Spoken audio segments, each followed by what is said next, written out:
Oi, gente, boa noite.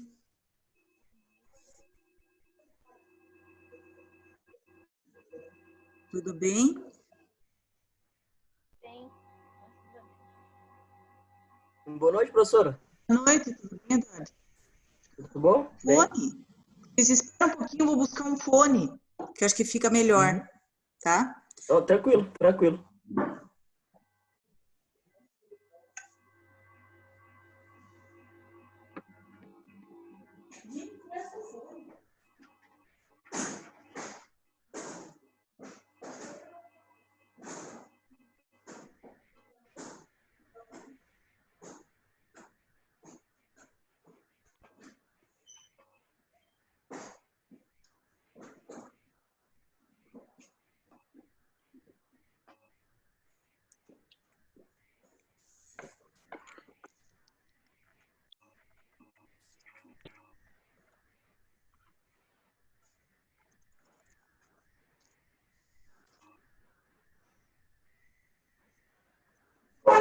Acho que agora tá melhor. Vocês estão me ouvindo? Sim, sim. sim. Ouvindo, Então, participantes. Mais um pouquinho, tá, gente? Para ter mais gente na sala. Só um pouquinho.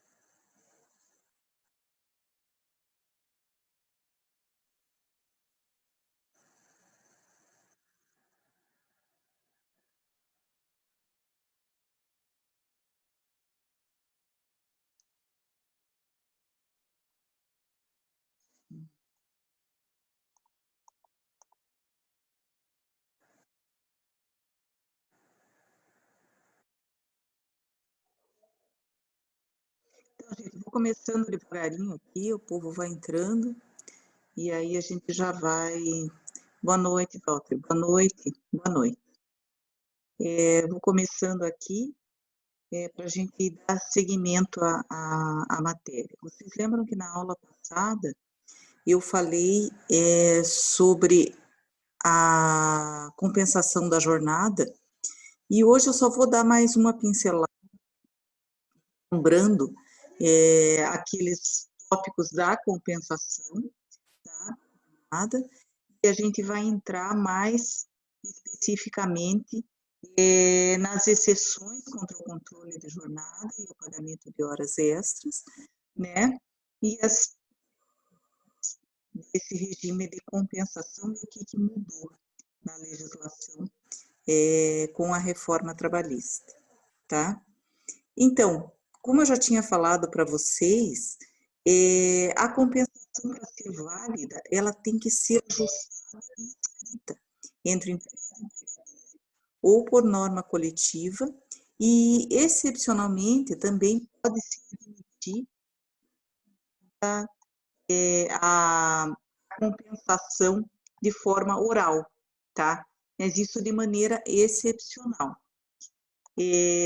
A forma tácita dessa compensação somente é admitida se a compensação ocorrer dentro do mesmo mês, tá? Salvo para a compensação 12 por 36, esses casos é previsto em lei, né? E foi expressa e a exigência da convenção ou norma coletiva, a jornada de 12 por 36, tá?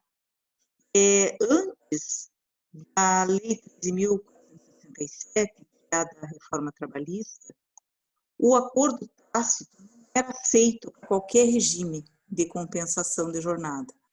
E isso era previsto na súmula 85, inciso 3º do TST, ante a antiga exigência legal de que esse acordo ele fosse obrigatoriamente escrito.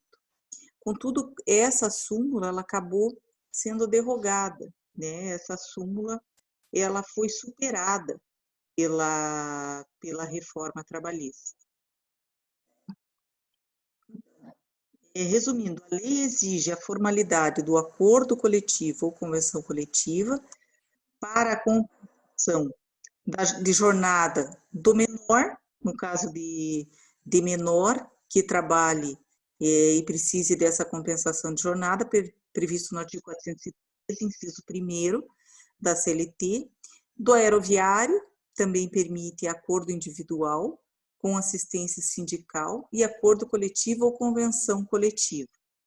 Esses seriam os casos que permitem, que exige essa formalidade, que essa compensação de jornada tenha que ser feita mediante acordo ou convenção coletiva.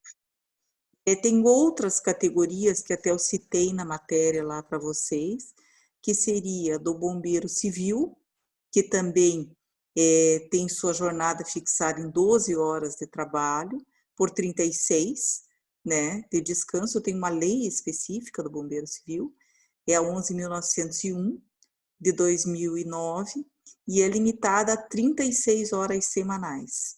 Tá? Sua compensação, portanto, tem amparo legal, não havendo necessidade de ajuste individual ou coletivo.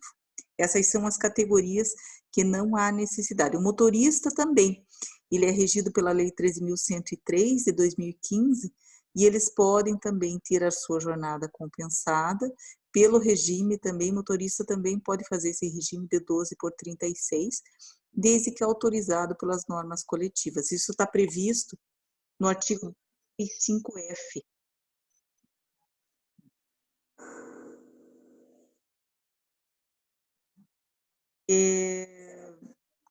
Passando isso, os comerciários também é devida essa compensação de jornada, que acarreta um trabalho diário, desde que não acarrete, né, um trabalho diário superior a 8 horas por dia, e só poderá ser feito mediante acordo e convenção coletiva, na forma do artigo 13, parágrafo 1º da Lei 12.790, de 2013,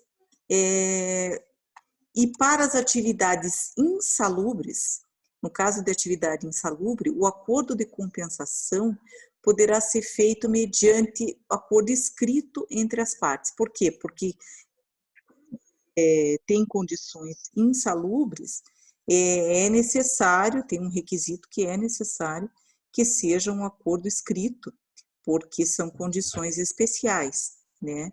Inclusive para o sistema de 12 por 36. Isso também é exigido, tá? Entretanto, no regime de compensação do doméstico, no caso do doméstico, será devido o pagamento como hora extraordinária das... Alô? Oi? Oi, alguém falou alguma coisa? Não, vamos prosseguir. No caso do doméstico, nessa compensação é devido ao pagamento de horas extraordinárias. Tá, e qual que é o prazo máximo? Tá? O prazo máximo para essa compensação de jornada. Onde que está estabelecido esse prazo máximo? Então, a compensação fixa ou tradicional, prevista em acordo individual entre patrão e empregado, assim como o banco de horas previsto na norma coletiva, eles podem ocorrer até 1 ano, tá? Isso está previsto no artigo 59, parágrafo 2º, lembra que eu trouxe para vocês na aula passada, né? E artigo 611A, inciso 2º da CLT, enquanto que o banco de horas é semestral, tá? É ajustado por acordo individual e é por semestre. Tá? Estou revisando aquilo que a gente já falou a aula passada, tá? Na verdade, assim, nem a doutrina, nem a jurisprudência não tem uma especificação clara de que o parâmetro seria anual ou semestral. Se deve ocorrer dentro de um exercício do ano civil, que a gente chama, de janeiro a dezembro, ou no semestre civil, ou a cada labor extra por ano, após cada labor extra, ou 6 meses após cada labor. Então, não tem uma definição de como você vai administrar essa compensação. A única coisa que se tem é que ela deve ser ou anual ou semestral. Né? Como que isso vai ser feito?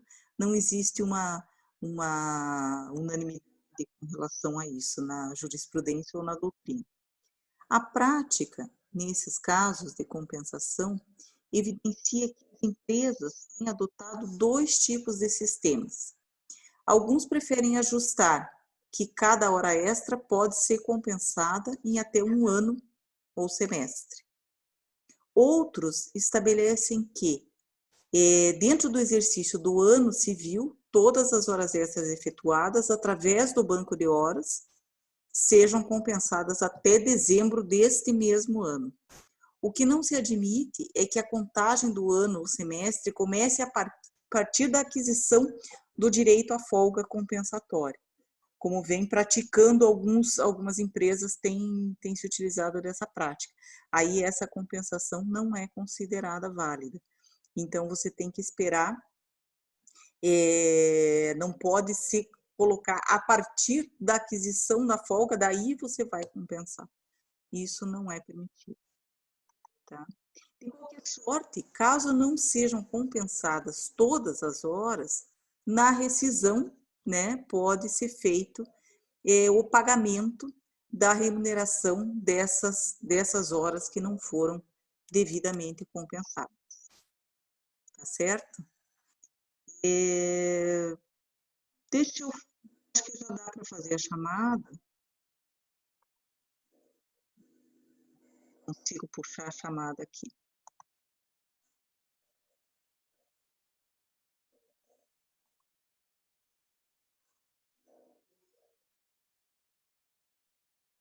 Isso. Vocês abram os microfones, gente. Eu vou devagarinho, já vou fazendo a chamada aqui, tá?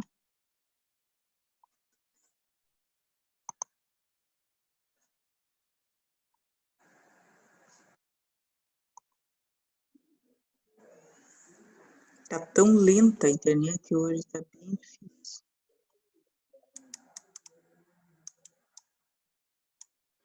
Então vamos lá, gente. Ariane?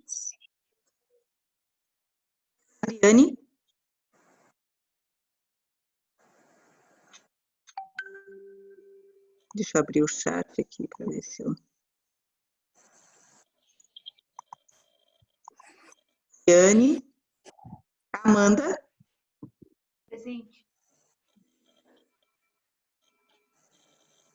Bruna? Bruna presente. Presente. Bruno? Henrique? Presente. César? Henrique? César? Presente. Daniele de Freitas? Presente, professora. Tá, tudo bem, Bruno. Tudo bem, César. Daniele de Freitas? Daniele? David?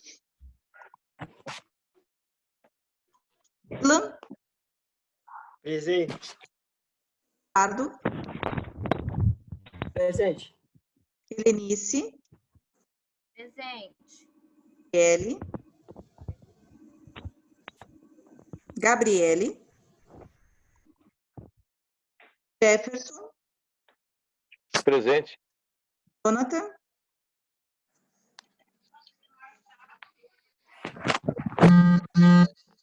Jonathan? Ini?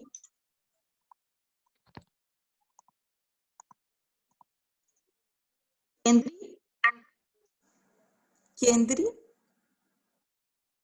Presente. Larissa? Presente. Ok, Kendri. Larissa? Larissa presente. Lucas? Presente. Lucas?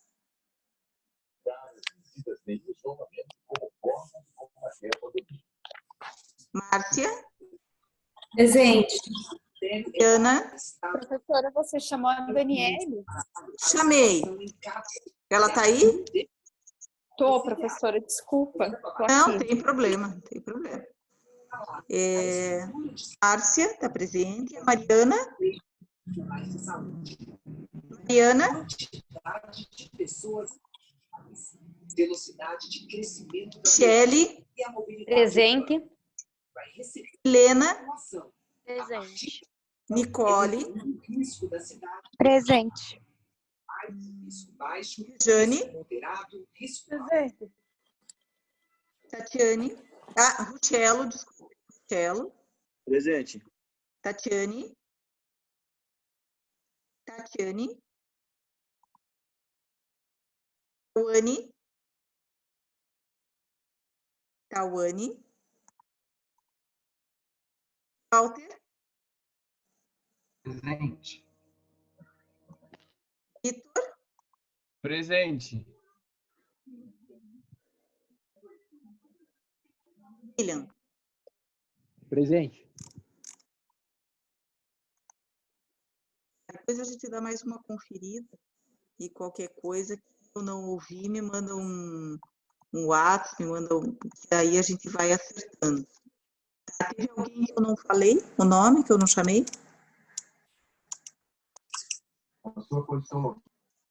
Deixa eu ver você, só um pouquinho. Eu acho que eu não te dei, deixa eu ver se eu te dei falta. Tá, já tirei aqui. Mais alguém? Mais alguém? Tá. Então, vamos prosseguir. Gente, eu queria ver se eu consigo colocar um recurso para vocês assistirem o slide. Quero ver aqui se eu consigo. Espera aí. Estão acompanhando aí com o slide. Quero ver se isso aqui. Sim.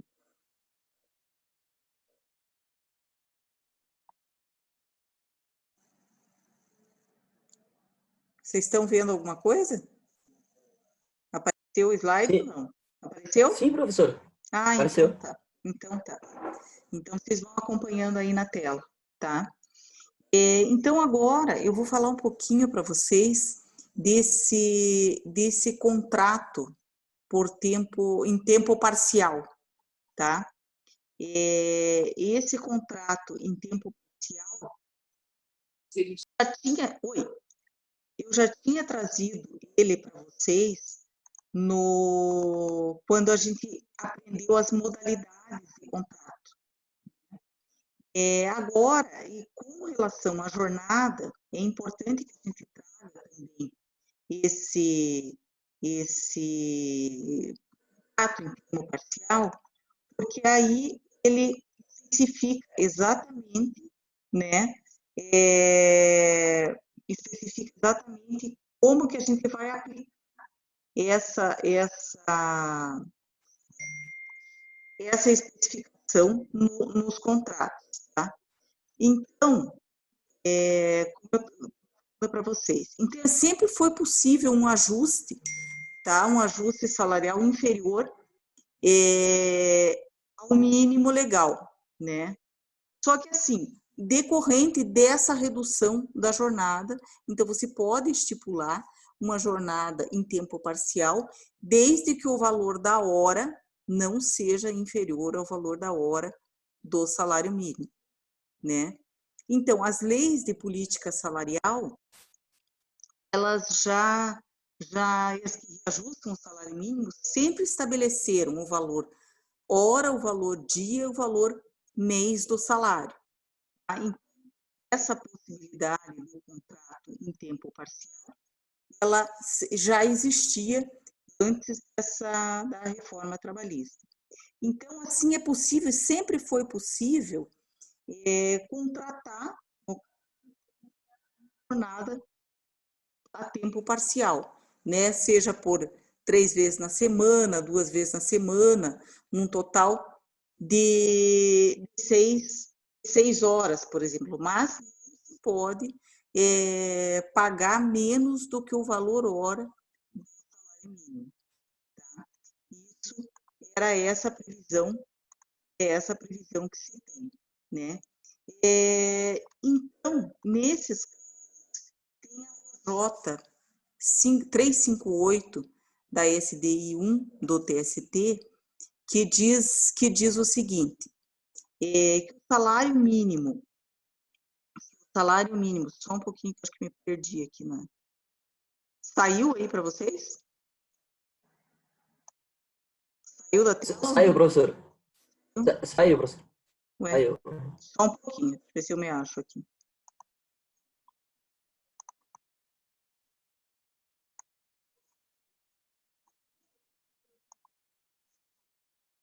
Agora voltou, não?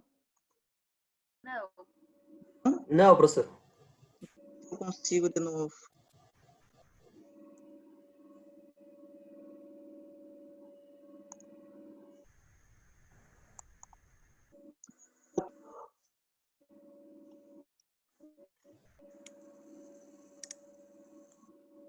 Voltou. Voltou. Tá. Voltou. Então, o salário mínimo, diz assim essa OJ, salário mínimo e piso salarial proporcional, só um pouquinho, deixa eu arrumar a tela aqui, só um pouquinho.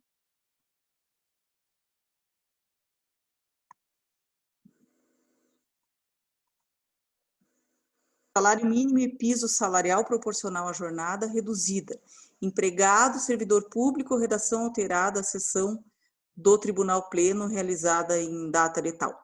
Então, diz assim, o inciso 1, havendo contratação para cumprimento de jornada reduzida inferior à previsão constitucional de 8 horas diárias ou 44 semanais, é lícito o pagamento do piso salarial ou do salário mínimo proporcional ao tempo trabalhado. Então, pode acontecer que se há contratação em regime de tempo parcial, pode ser que a pessoa receba menos do que o salário mínimo, mas o valor hora dela não vai ser inferior ao salário mínimo. Ou pode ser pago o correspondente ao piso salarial.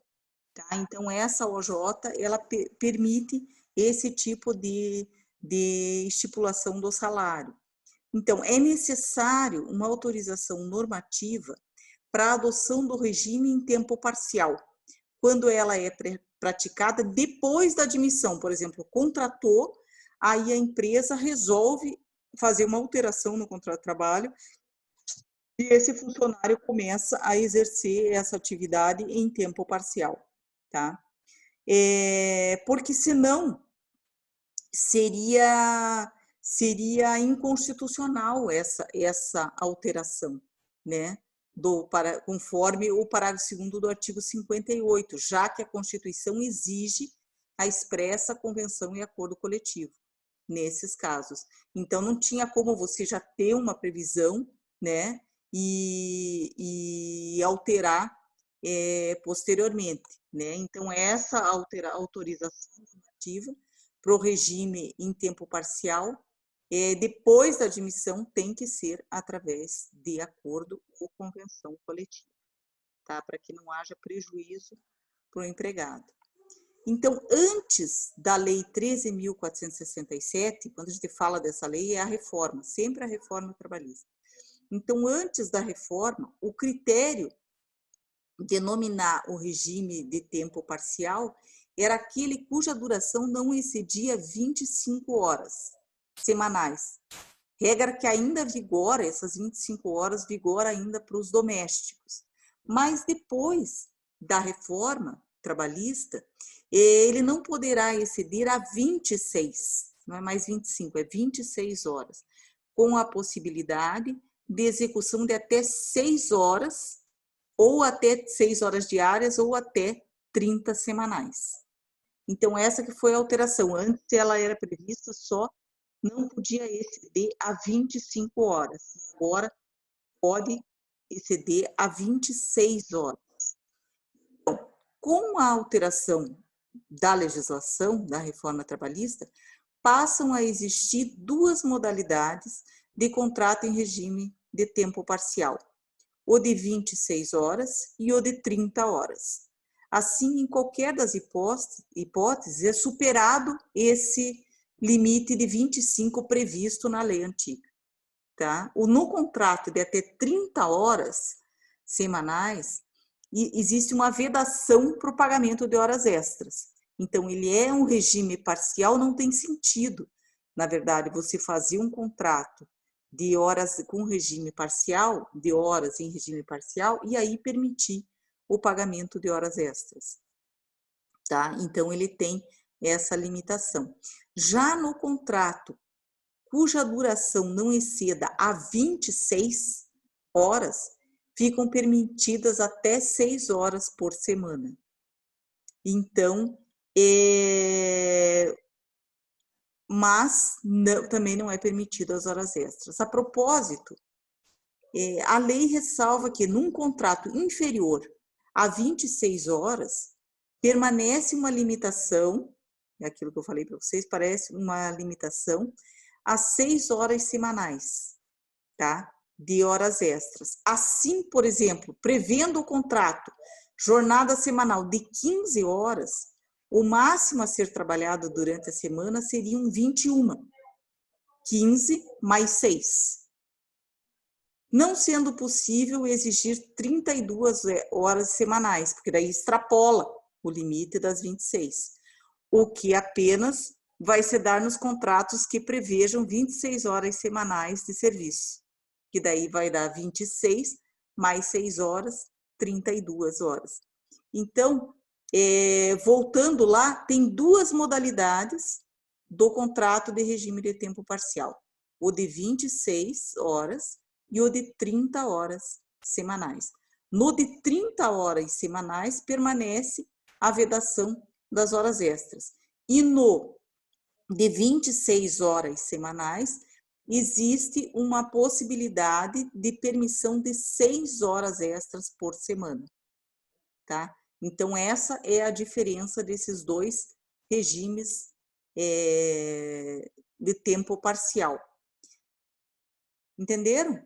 Ele é meio confuso, ele é meio atrapalhadinho, mas eu coloco ali para vocês, e eu coloquei especificado na matéria exatamente essas duas visões de como que é previsto. Então, se porventura aí alguma questão, ou vocês forem analisar uma situação de um contrato em tempo parcial, até 30 horas extra, ele não é permitido. Então, tem que ter bastante atenção com relação a essas duas situações. E que não exceda 26 horas, aí sim é permitido, mas num limite de 6 horas extras somente. Tá? Então, apesar de não se ter referido limite máximo de labor ordinário, diário, ele não pode ultrapassar a regra geral, que seriam as 44 horas semanais, tá? Desde que seja respeitado também o salário mínimo, né? Quando a gente fala de respeitado o salário mínimo, é o valor hora do salário mínimo, né? Então, dessa forma, poderá o empregador fazer uma redução de salário de forma proporcional e se a norma coletiva assim permitir. Veja, nessa situação agora que a gente está vivendo, no caso da pandemia, que tiveram muitos contratos onde houve redução de jornada e redução de salário, é exatamente essa norma. Muitos passaram a regime em tempo parcial, né? E eles tinham regime em tempo integral. Claro que tem a excepcionalidade da medida provisória, né? Com relação às faixas de remuneração, de quem seria por acordo coletivo, quem seria por convenção coletiva, quer dizer, por acordo individual ou por convenção coletiva, mas, de qualquer forma, existe essa previsão e essa flexibilização, né, desde que se obedeçam a esses critérios aí previstos para não descaracterizar esse regime de hora parcial, tá? Porque senão, hoje até me fizeram uma pergunta com relação a essa redução de jornada, se no caso, havendo essa redução de jornada, no caso da pandemia agora, se seria possível o pagamento de horas extras. Daí eu respondi que não, porque aí o que acontece? Ele descaracteriza o acordo, porque a partir do momento que você faz um acordo, né, seja ele individual ou coletivo, para reduzir jornada, não tem sentido você pagar horas extras se o objetivo do acordo é justamente para reduzir jornada e reduzir salário. Então, existe esse impeditivo e é um limitador, né? Então, até 30 horas não se permite hora extra. Até 26 horas, permite-se mais 6 horas extras, que vai dar um total de 32. Esse é a conta que se faz, tá? Para o empregado doméstico, também é admitido esse regime de trabalho parcial, também é permitido. Com relação às férias, tem uma peculiaridade. O artigo 130 da CLT, a partir da vigência da nova lei, ele foi revogado, ele acabou sendo revogado, 130A. Tá? Então, os empregados urbanos e rurais com contrato de tempo parcial, eles têm direito a 30 dias de férias, tá? Mesmo que seja em tempo parcial. E para os domésticos, só que foi mantida a redução do número de férias. Diversamente da regra anterior, foi autorizada a venda de 1/3 de férias aos empregados urbanos e rurais contratados em tempo parcial.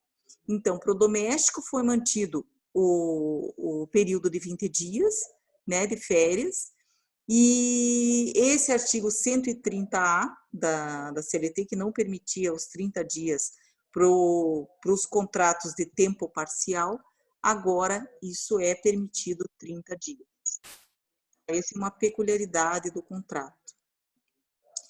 Outro requisito é a autorização por escrito do empregado para redução da jornada e, consequentemente, do seu salário.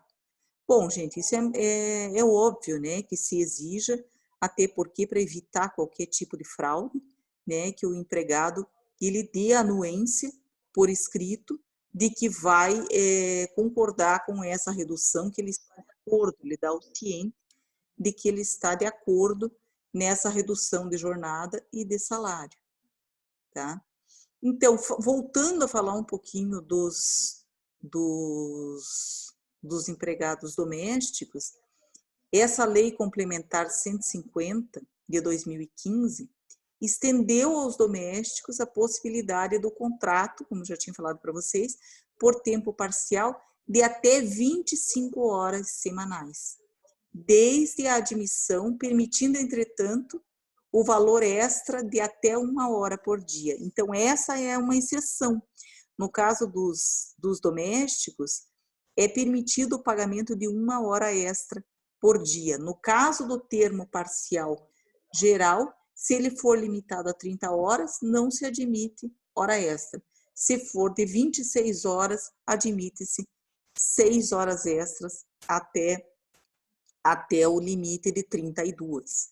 E nesse caso do doméstico, ele admite sim até 1 hora extra por dia. Você pode contratar um empregado doméstico através desse regime de tempo parcial, né?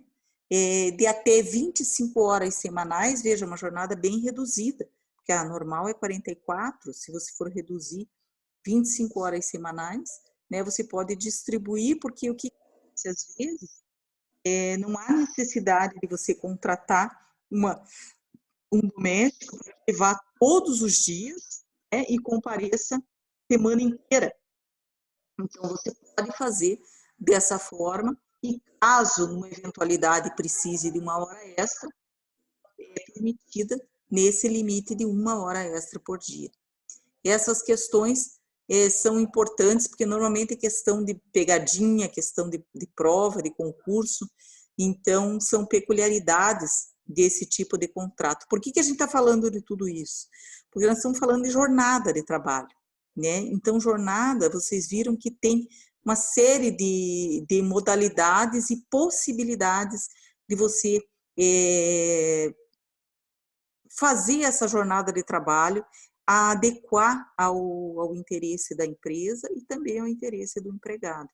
Então, com essas modificações que tiveram na legislação, facilitaram mais essa composição da jornada, né? Não fica aquela situação engessada de você só poder trabalhar dentro daquela determinada situação. Um outro exemplo disso, voltando a falar, reprisando um pouquinho, é o contrato de trabalho intermitente. Por que é importante a gente falar de novo? Porque ele está intimamente ligado à jornada, né? Então, a jornada intermitente é aquela que, vocês lembram que ela intercala entre o período de labor e o período de descanso, né? Então, prevista no parágrafo 3º do artigo 443 da CLT. Então, é uma prestação de serviços que ela não é contínua, tem uma alternância. Essa é a palavra do contrato de trabalho intermitente.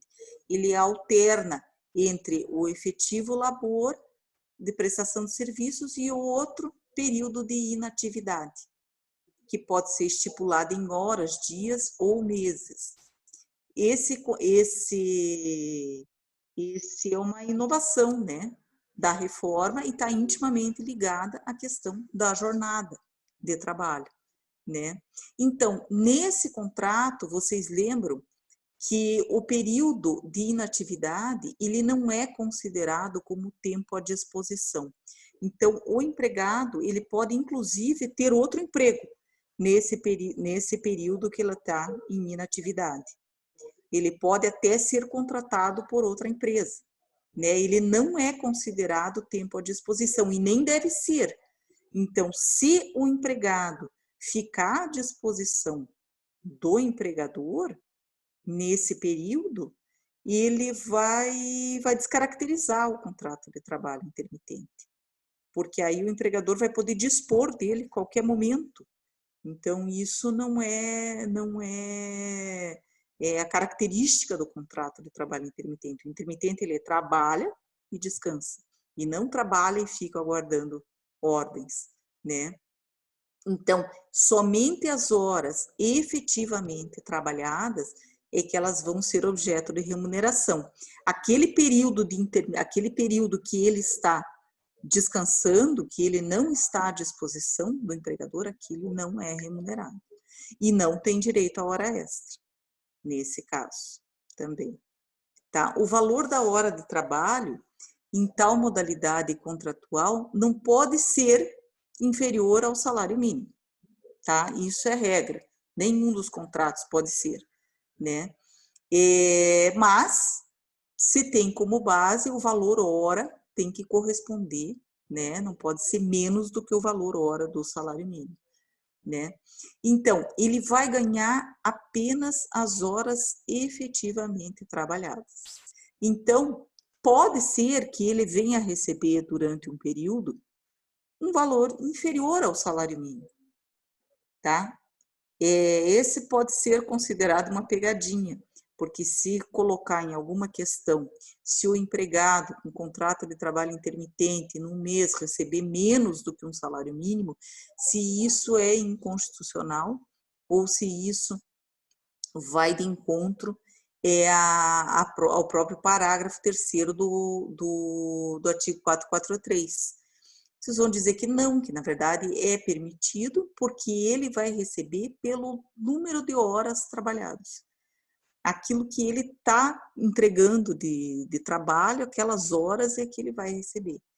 O que não pode ser é a base de cálculo dessas horas ser uma base inferior ao salário mínimo. É um parâmetro, mas não que a pessoa não possa receber. Eventualmente, se o período que ele trabalhou de inatividade for muito grande e o período que ele trabalhou foi menor, pode ser, eventualmente, que ele receba menos de um salário mínimo.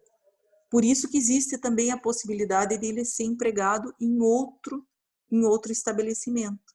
Porque como não deixa de ser uma redução muito significativa da jornada, permite que ele trabalhe em outro emprego, até para complementar essa renda, que vai ser diminuta, porque ela vai reduzir de acordo com a jornada, né? Quanto menos ele trabalhar, menos ele vai ganhar. Então, nesse caso, como é que funciona? Vocês lembram? Lembram de como era a convocação? Que o empregado é convocado, né? Ele é convocado para trabalhar, não tem exclusividade, e com pelo menos 3 dias de antecedência, né? Tem que ser comunicado, e ele tem 1 dia útil para responder. Ele tem 1 dia útil. As formas de comunicação pode ser através de e-mail, WhatsApp, enfim, telefone, mas a resposta, né, tem que ser por escrito. E de que ele vai, né? O empregado tem que confirmar que vai por escrito. Se ele não se manifestar, né, no silêncio, é entendido de que ele não vai, tá? Em caso tanto de aceitação, de não aceitação por parte do empregado, que ele falou que ia e não vai, e do empregador também, que não honrar com aquilo que ele prometeu, tem uma incidência de multa de 50%, tá? Tanto para um lado como para o outro, né? Então, existe uma obrigação que ambas as partes assumem ao estipular essa modalidade de contrato. E uma peculiaridade também desse tipo de contrato é que, ao final de cada período da prestação de serviços, o empregado ele não ganha somente o salário, tá? Ele ganha a remuneração, mas também as férias proporcionais, com acréscimo de 1/3, 13º proporcional, repouso semanal remunerado e os acréscimos legais.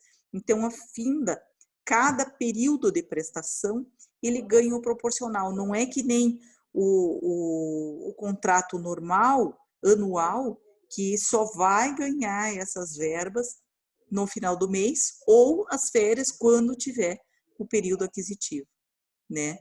Então, ele vai recebendo proporcionalmente.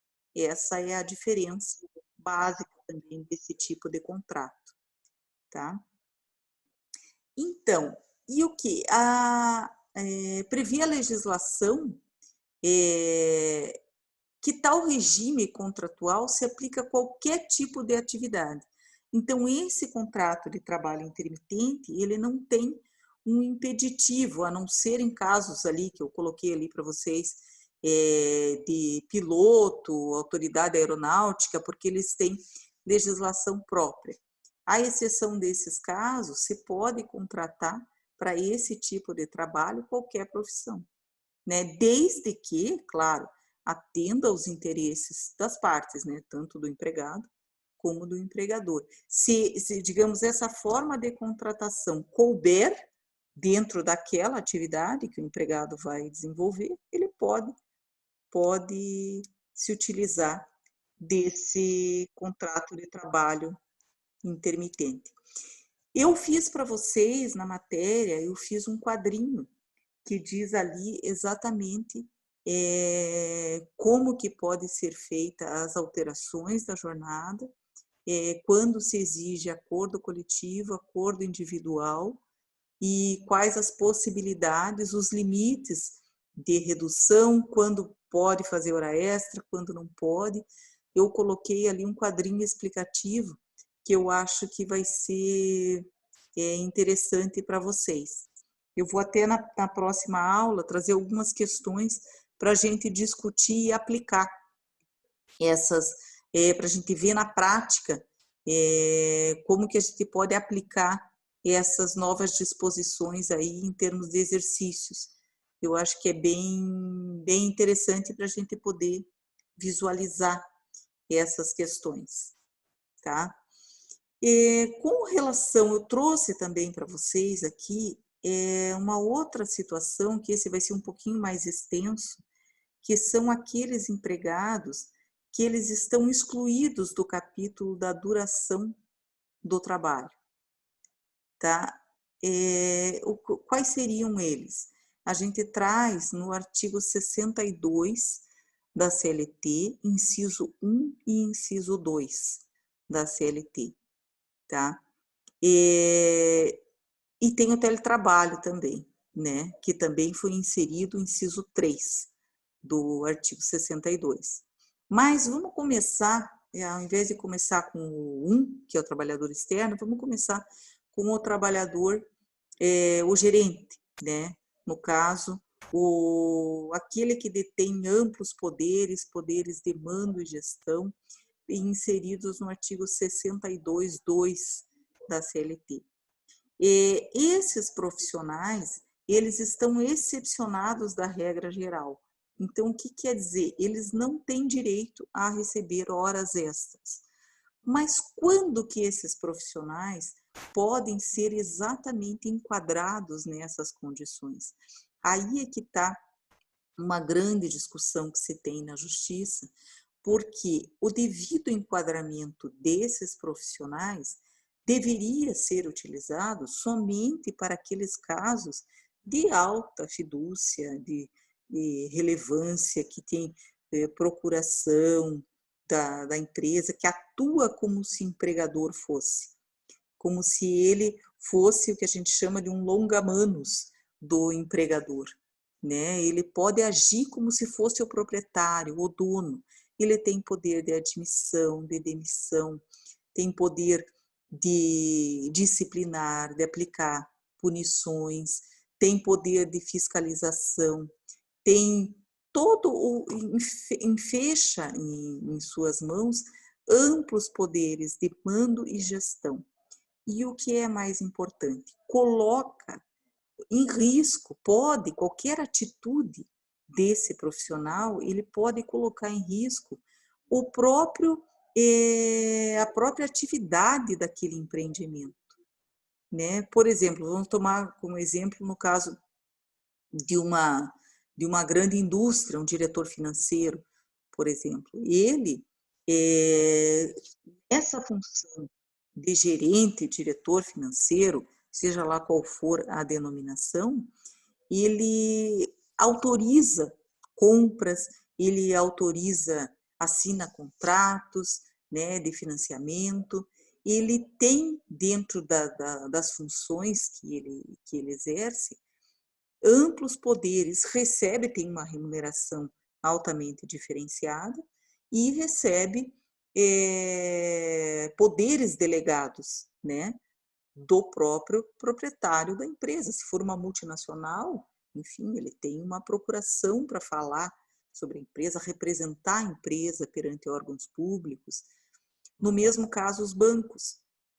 Só que os bancos têm uma situação um pouquinho diferente das empresas, das demais empresas, porque os bancos, eles queiram ou não, esses gerentes de banco, se você for pegar, porque o banco também não é só essa categoria de agências, né?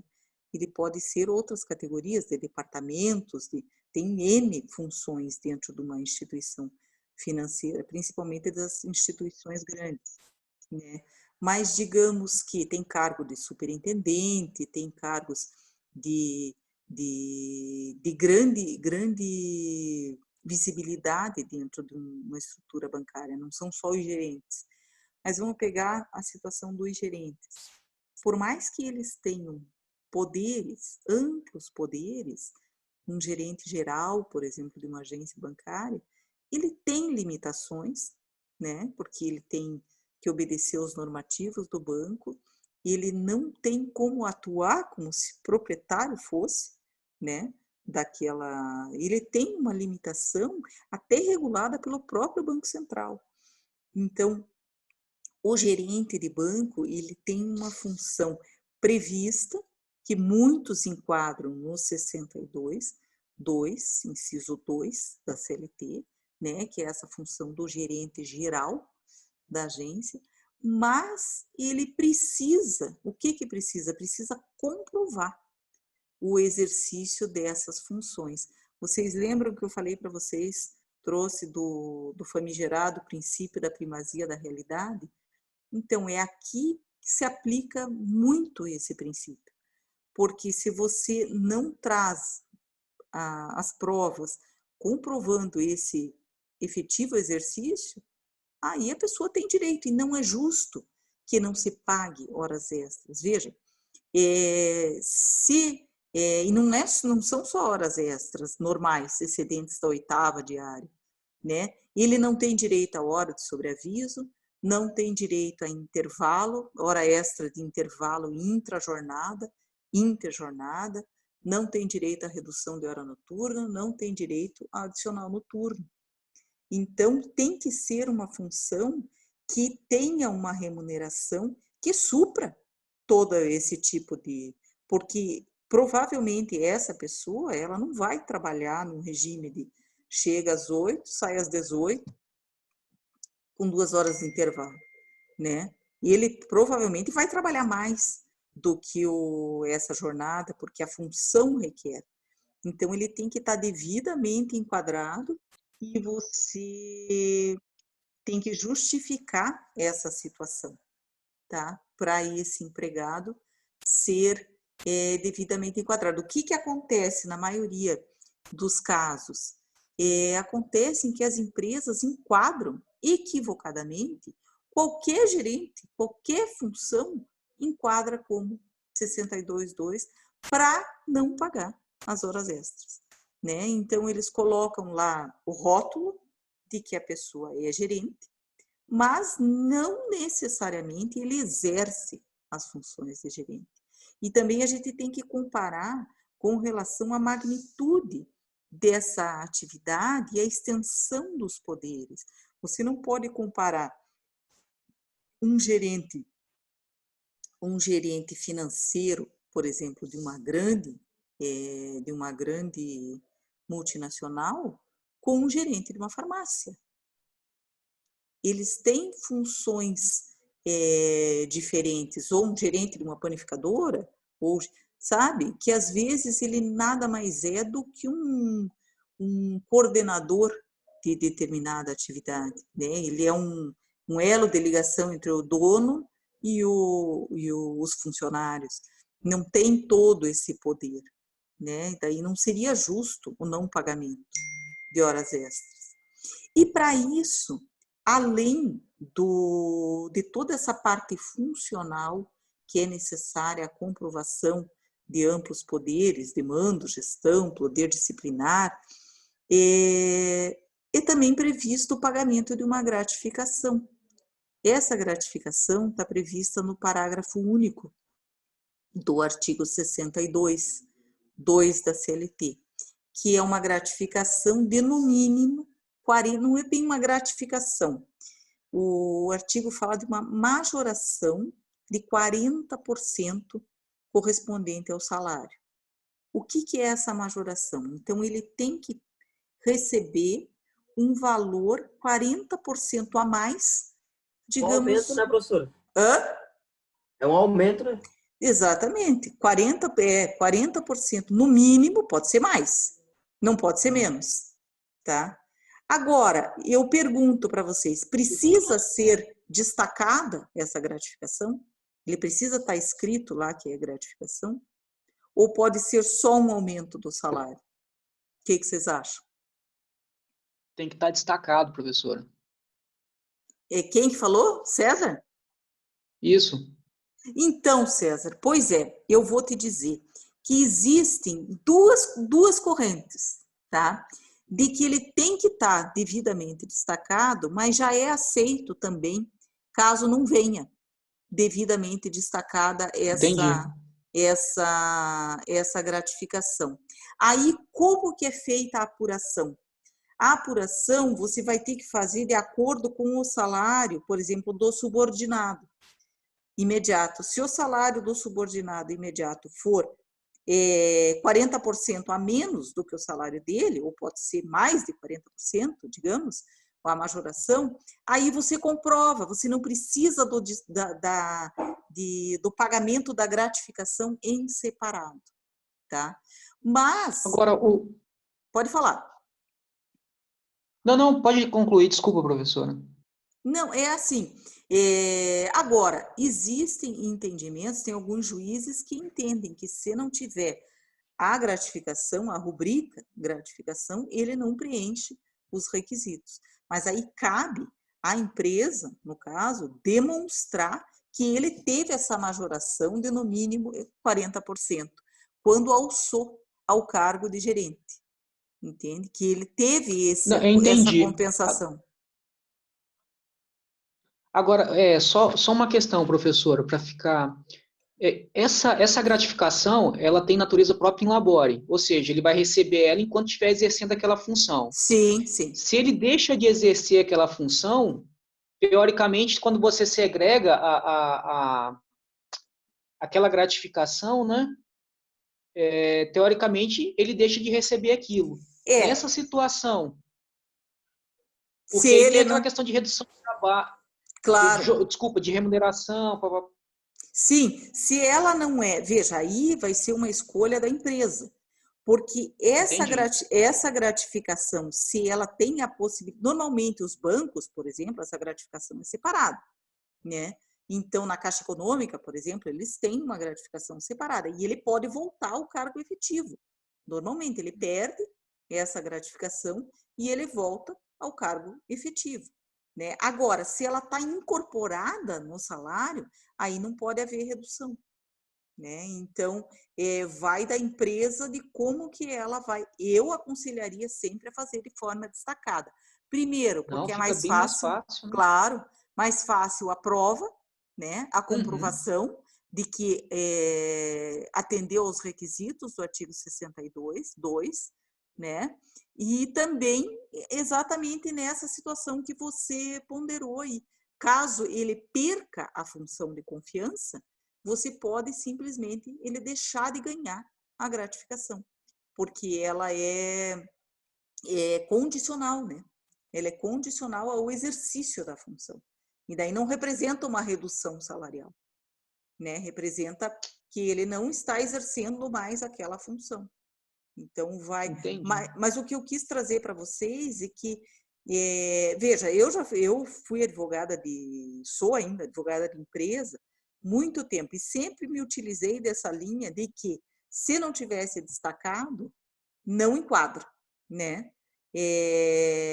Então, que teria que ser destacado, né? A gratificação. Mas eu confesso para vocês que eu já vi casos do juiz enquadrar, mesmo sem, e fazer, inclusive, um longo arrazoado, dizendo que pode enquadrar, mesmo não tendo a gratificação paga em rubrica separada, né? Só comprovando efetivamente essa majoração salarial. Tem uns casos até bem interessantes, que, principalmente nos bancos, que se a gente tomar cuidado, dá para fazer uma análise bem interessante desses casos de gerente. Porque muitos desses gerentes, eles entram no banco, por exemplo, como caixa, escriturário, e eles vão galgando cargos, vão galgando e chegam a gerente geral. Mas o que acontece? Quando eles passam, às vezes, de gerente de contas para gerente geral de agência, ou gerente comercial para gerente geral, cada banco tem uma denominação. Às vezes não tem essa majoração. Eles têm a gratificação de função, tá? Veja como é diferente. Eles têm a gratificação de função, que é 55% do ordenado padrão, mais ATS, se tiver ATS. Mas, se a gente for dissecar esse salário deles, puxar os olerites lá para trás, quando ele passou para a função de gerente, às vezes não fecha os 40%. Então, aí eu pergunto, já tivemos vários casos assim, de descaracterizar a função de confiança em razão disso. Porque aí, qual vantagem o empregado teve em passar a ser promovido a gerente geral se ele não teve essa majoração? Então, quer dizer, ele tinha um salário, por exemplo, de 5.000. Aí, ele passa a ganhar 5.500. E daí ele perde. Só que quando ele ganhava 5.000, ele recebia as horas extras que ele trabalhava. Aí ele passou a ser gerente geral, perdeu o direito às horas extras, mas essa majoração que ele teve não foi correspondente ao que prevê o parágrafo único do artigo 62. Então, ele não está preenchido o critério objetivo. Tem 2 critérios, o critério subjetivo e o critério objetivo. Então, às vezes, ele até tem amplos poderes, tem procuração, mas o critério objetivo não foi preenchido. E isso a gente não é muito fácil de demonstrar que são da prescrição, porque normalmente nos autos a gente consegue localizar recibos de pagamento dos últimos 5 anos. E às vezes ele foi lá atrás que ele foi alçado, né? Então, e para um juiz deferir a juntada de documentos do período prescrito é difícil. Você vai ter que justificar o porquê, né? E o juiz pode entender que isso é irrelevante. Mas essa demonstração é bem interessante. E eu só me ative a isso uma vez que eu peguei uma sentença.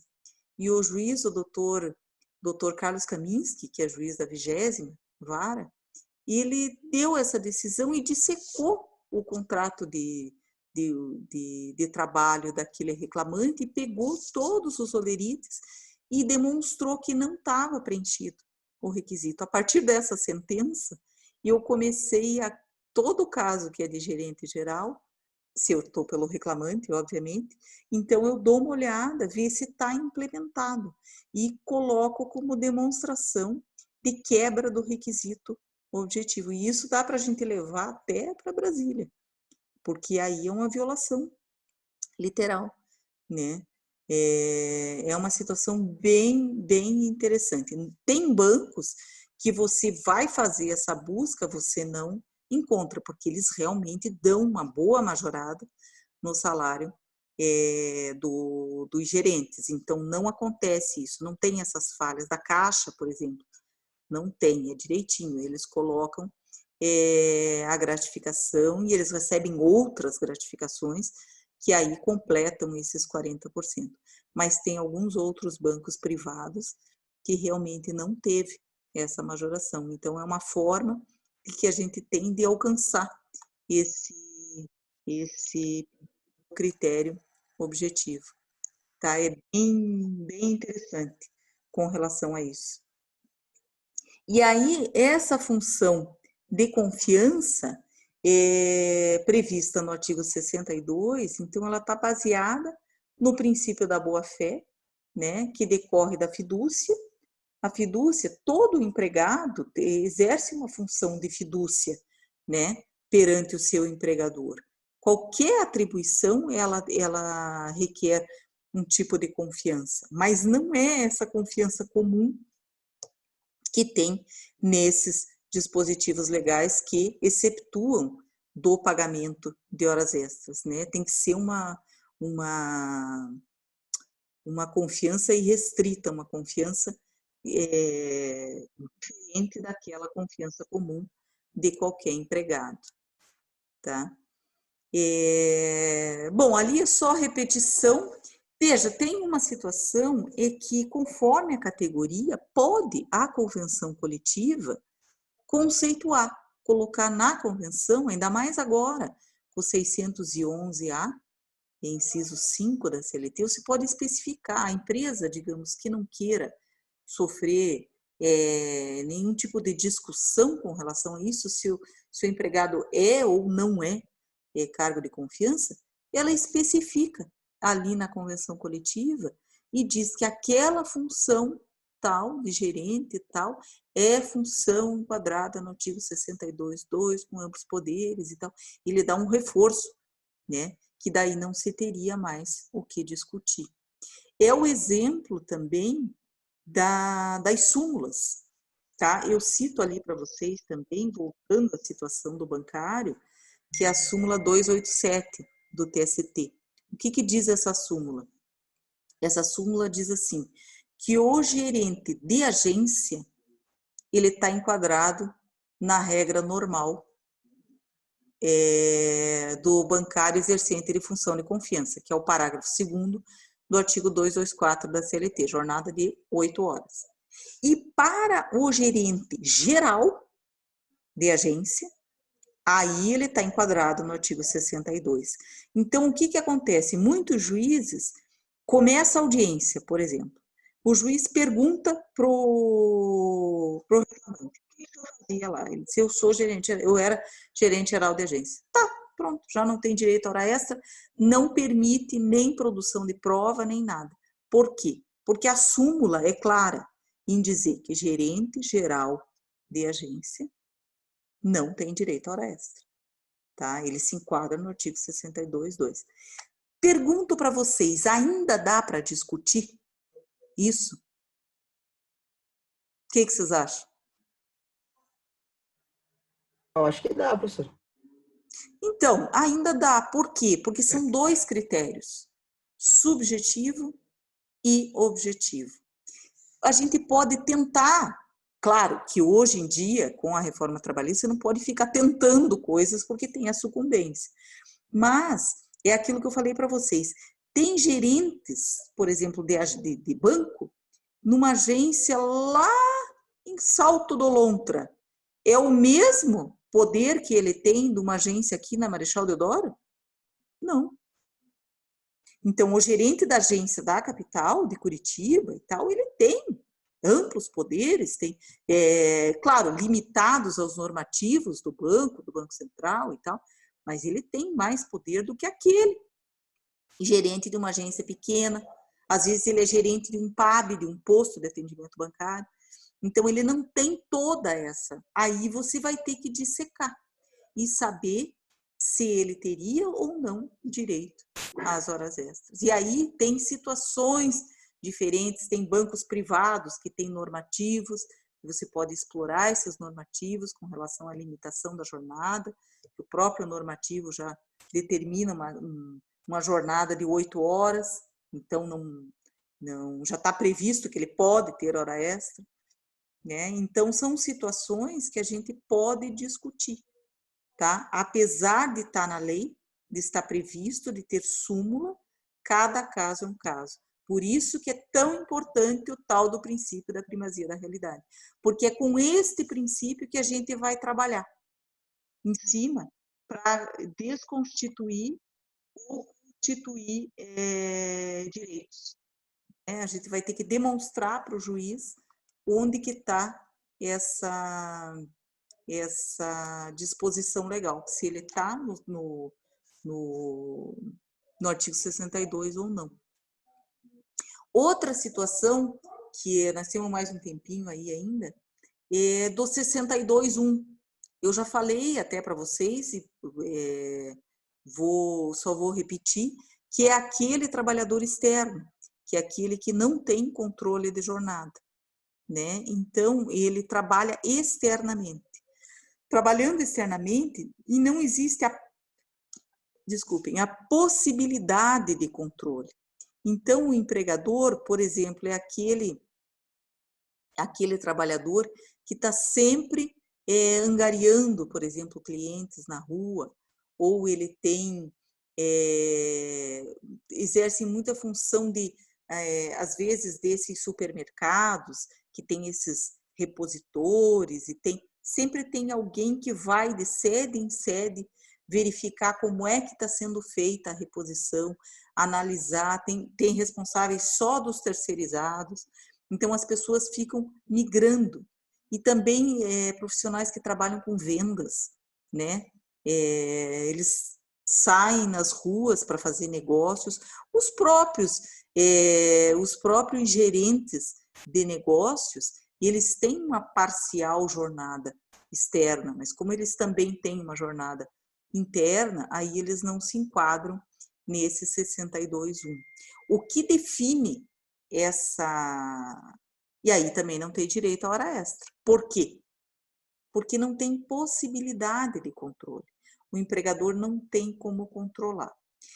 Tá, o que vocês acham que seria um fator para desconstituir isso, digamos, para mesmo esse externo receber as horas extras? Como que a gente poderia trabalhar e como que por onde que a gente ia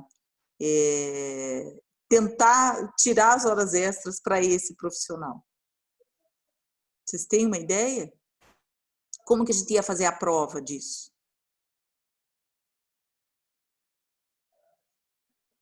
O controle, gente, porque veja, o controle, às vezes, esse profissional, mas ele tem um laptop da empresa, ele tem um celular, ele recebe ligação, ele tem que responder o WhatsApp, ele tem um sistema remoto.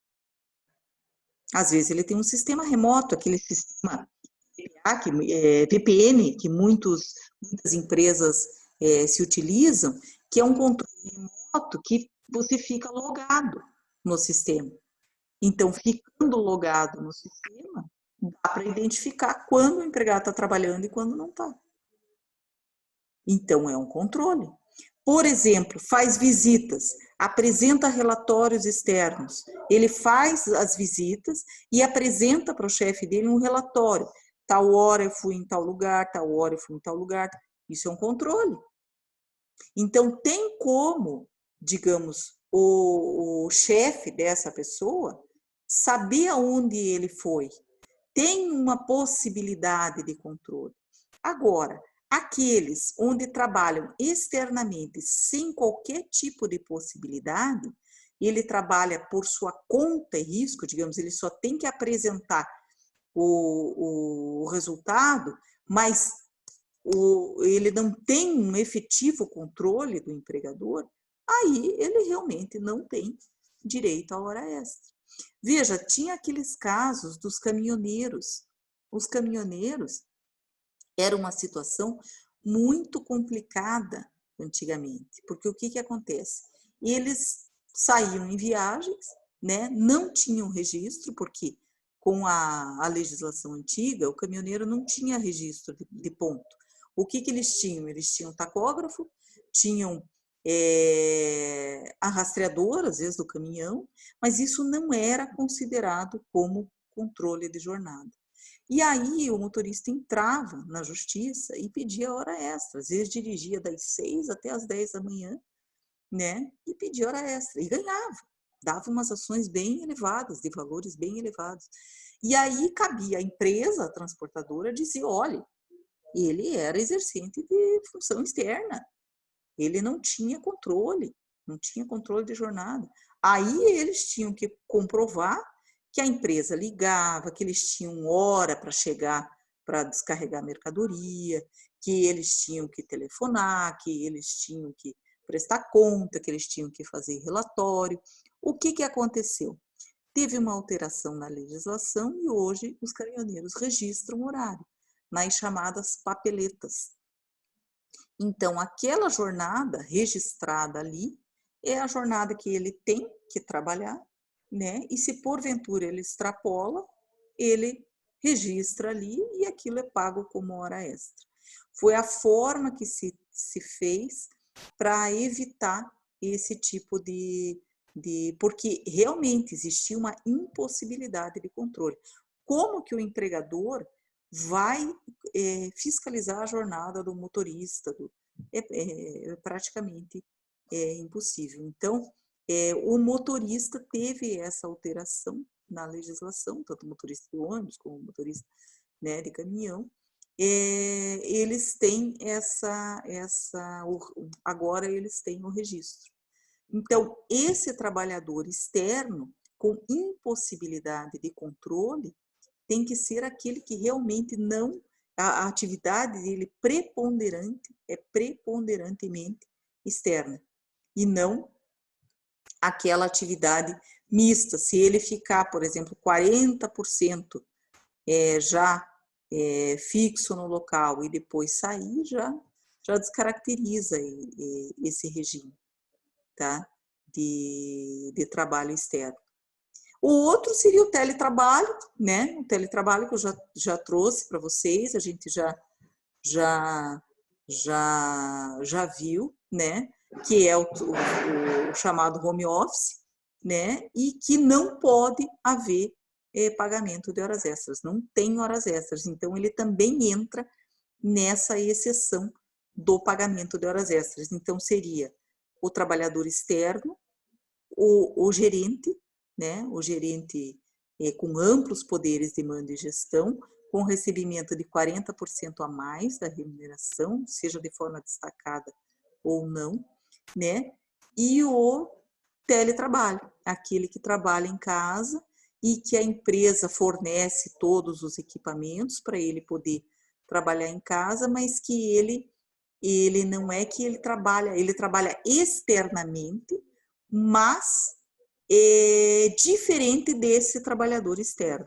Ele trabalha em sua residência ou em seu escritório, enfim, aonde ele quiser trabalhar, e aí não tem direito à hora extra também. Então, ele também está excepcionado da jornada. Legal. Tá certo? Vocês têm alguma dúvida com relação a isso? Eu acho que aquela parte da compensação, uma parte meio chatinha, eu posso trazer na próxima aula alguns exercícios de fixação ali para a gente relembrar aqueles itens ali da compensação, tá? Quais os casos e como que é devido do regime parcial também, né? Eu acho importante trazer para vocês. E vocês têm alguma dúvida, alguma questão que querem perguntar? Não, professora, tá tranquilo. Tá tranquilo? Ah, então tá, gente, já são 10 horas. Tem alguém que tá aí que não chamei na chamada, que me mandou no chat, eu não vi?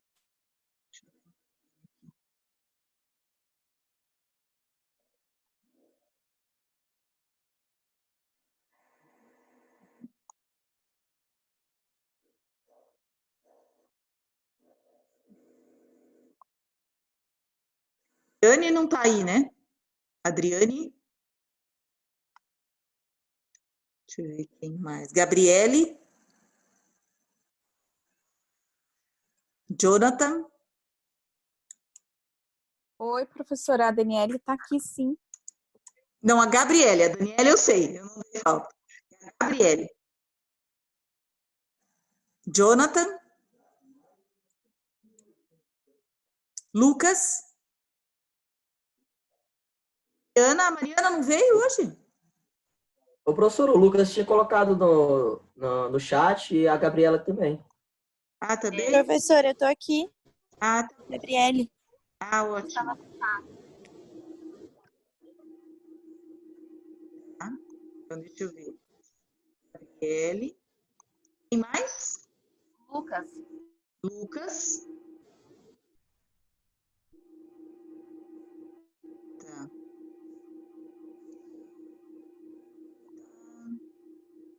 Um pouquinho que saiu agora aqui.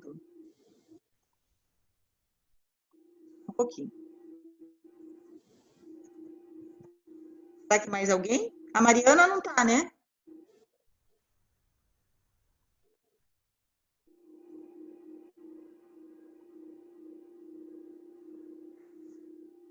Só um pouquinho, gente. Saiu aqui.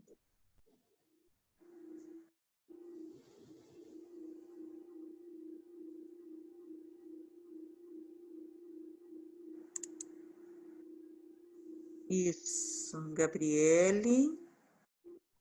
Tá. O Jonathan. O Lucas também. Tatiane, tá aí?